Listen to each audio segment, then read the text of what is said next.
जय सीताराम, सीताराम जय सीताराम, सीताराम जय सीताराम, सीताराम जय सीताराम। श्री राम जय जय राम, श्री राम जय जय राम। जय श्री हरि। पूज्य गुरुदेव के चरणों में बारंबार प्रणाम।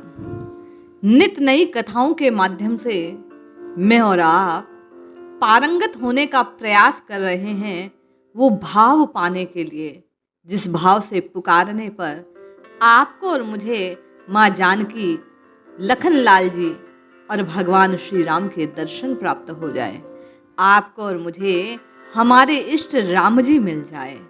एक एक कथा के एक एक भाव को अपने जीवन में उतार कर मैं और आप अपने को इस योग्य बनाएं कि श्री राम जी की कृपा हमें प्राप्त हो जाए।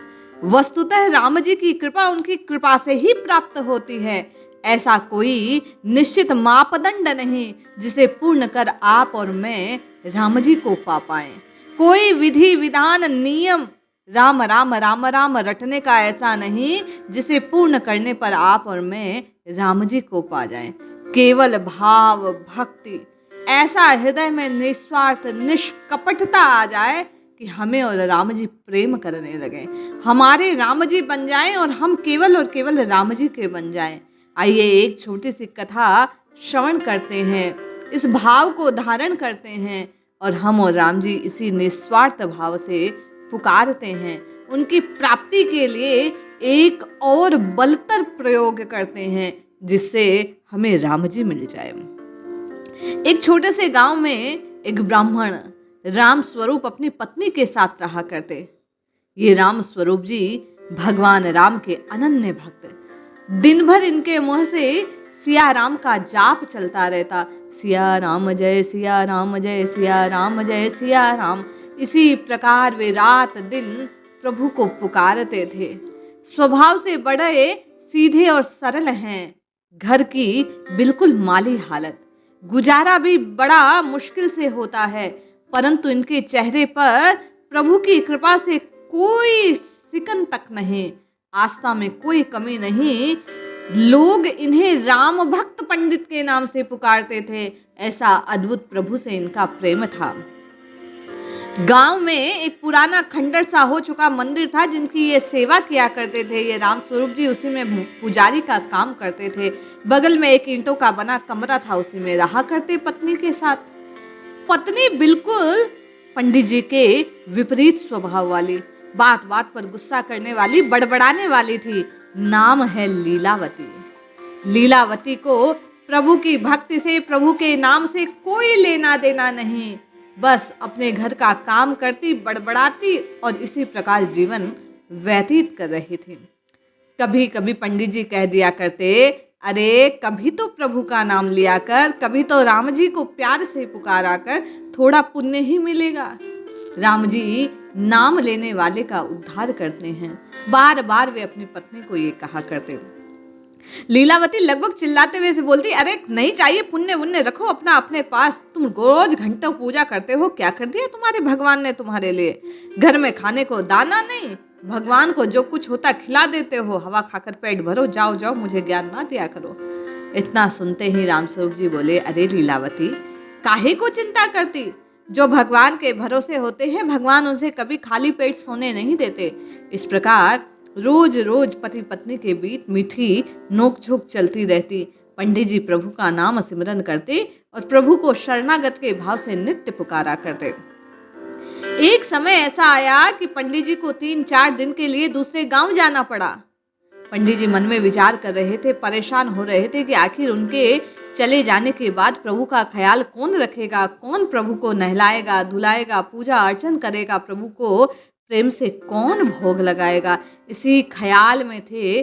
पंडित जी ने पत्नी से कहा, देख मुझे जरूरी काम से पास के गांव जाना है 3-4 दिन, मेरे भगवान का ख्याल रखना। रोज उनकी पूजा करना, अर्चन करना, स्नान भोग आदि करवाना, रात्रि में उन्हें सुला देना। लीलावती बीच में ही बोली, अरे अरे सब पता है, जाओ जाओ, देर हो जाएगी आपको, मैं सब कर दूंगी। दूसरे दिन सुबह सुबह लीलावती उठी, घर के काम करने लगी। तभी उसे अचानक याद आया कि पति कह गए थे भगवान को उठाना है।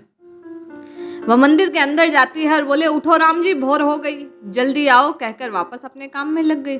कुछ देर बाद देखती है प्रभु अभी भी खड़े के खड़े हैं। फिर बोली अरे राम जी उठ जाओ, भोर हो गई है, मुझे बड़ा काम है, मैं बार बार नहीं आ सकती आपको उठाने के लिए। फिर चली जाती है। तीसरी बार लीलावती लाल पीली होकर आती है। अरे कितनी बार कहा राम जी उठ जाओ, भोर हो गई, भोर हो गई, भोर हो गई, कब से मौन खड़े हो यहाँ, सुनते नहीं क्या? ऐसा कहकर उसका पारा 7वें आसमान पर। अब तो बाहर गई, झाड़ू निकाल रही थी, झाड़ू लेकर आई और प्रभु को दिखाते हुए बोली देखो नई जगह ना तो इस बार ये तैयार है। इतना सुनते ही राम लखन और जानकी तीनों हाथ जोड़े लाल लीलावती के सामने प्रकट हो गए। और इन तीनों को देखकर लीलावती ने कहा आ गई ना अकल ठिकाने झाड़ू देखकर, तभी कहती हूँ लातों के भूत बातों से नहीं मानते। राम जी ने हाथ जोड़कर कहा माता क्या आज्ञा है?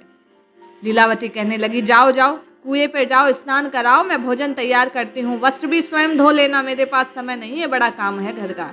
जो आता आज्ञा माता, कहकर राम लखन और जानकी कुएं पर चले जाते हैं। स्नान आदि से निवृत्त हो वापस आते हैं तो लीलावती भोजन तैयार कर चुकी थी, तीनों का इंतजार कर रही थी। आते ही लीलावती ने तीनों को भोजन करा दिया और बोली बैठ जाओ मंदिर के भीतर, मैं बाकी काम निपटाती हूँ। रात हो गई तो फिर आई और बोली रात्रि हो गई है, सो जाओ, कब तक खड़े रहोगे इसी प्रकार? तीनों ने बात मानी और सो गई। दूसरे दिन तो सुबह सुबह उठाने गई तो एक दो बार नहीं, अब तो झाड़ू लेकर ही गई। जैसे ही प्रभु ने देखा तीनों फिर प्रकट हो गए, हाथ जोड़े, स्नान आदि से निवृत्त हो पुनः मंदिर को आए और भोजन आदि से निवृत्त हो रोज की भांति खड़े हो गए। अब तो 3 दिन यही क्रम चलता रहा। चौथे दिन जब पंडित जी आए तो लीलावती से कहने लगे मेरे प्रभु का सही सही ख्याल रखा ना? लीलावती बोली हाँ हाँ ठीक से रखा, चाहो तो अपने भगवान से पूछ लेना। अच्छा तो बताओ कैसे ख्याल रखा? पंडित जी ने पूछा। लीलावती ने कहा कहना क्या था, बार बार उठाया, उठते नहीं, थक गई तो झाड़ू लेकर गई, झाड़ू दिखाया तो डर कर सब जाकर उठे। इतना सुनते ही पंडित जी चिल्ला पड़े अरे क्या किया तुमने, मेरे प्रभु को झाड़ू से डराया, क्या कहती हो, पगला तो नहीं गई? रामस्वरूप ने सिर पकड़कर वहीं बैठ गए। लीलावती ने आगे की सारी बात बताई। बोले स्नान करने भेजती थी, कुएं पर भोजन करा देती, रात्रि में सुला देती थी, इतना ही तो काम बोल कर गए थे। पंडित जी लीलावती की बातें सुनकर अवाक से सोच विचार कर रहे थे। फिर थोड़ी तबीयत संभाली और दौड़े दौड़े जो ही पंडित जी कुएं के पास गए तो जाकर देखते हैं कि आश्चर्य क्या, उनके कोई ठिकाना नहीं, टूटी फूटी बाल्टी सोने की बन गई, बगल में प्रभु के वस्त्र सोने के ढेर में बदले हुए हैं। भागे भागे देखा तो जिन बर्तनों में प्रभु ने भोजन पाया वे स्वर्ण में बदल गए थे। ऐसा देख कर वे हतप्रभ हो गए। अब उन्हें कुछ समझ नहीं आया। पंडित जी ने प्रभु को देखा और चरणों में लौट गए, प्रभु के चरण पकड़ लिए और जोर जोर से रोने लगे। घंटों रोज आपकी पूजा करता हूँ, कभी दर्शन नहीं दिए, एक बार इसने सच्चे मन से आपको पुकारा और आप सीता जी और लक्ष्मण सहित मेरी कुटिया में पधारे।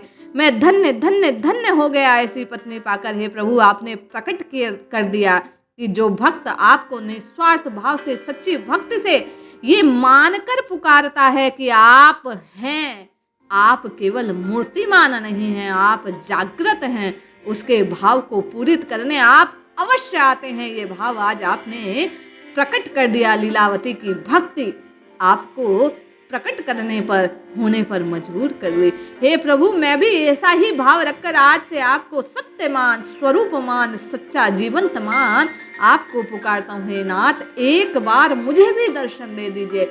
इस प्रकार बार बार रोते हुए पंडित जी प्रभु से प्रार्थना करने लगे, किंतु प्रभु कहाँ आने वाले।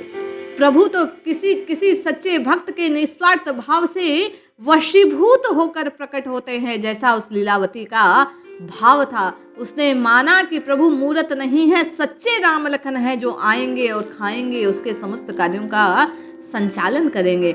उसी की तरह सच्चे भाव से, निस्वार्थ भाव से, बिना किसी कामना के आप और मैं ये स्वीकार करें कि राम जी हमारे हैं और हम राम जी के हैं। नित्य निरंतर शरणागत के भाव से, पुत्र पति किसी भी भाव से उन्हें पुकार कर नित्य निरंतर उन्हें अपना बनाए रखें, तो निश्चय ही एक दिन आपकी और मेरी पुकार सुनकर भी रघुनाथ जी अवश्य आएंगे।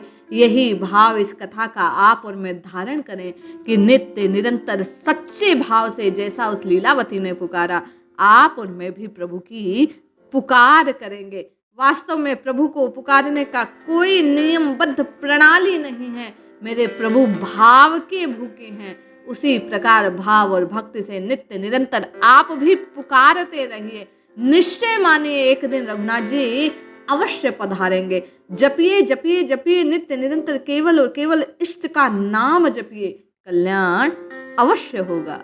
जय श्री हरि।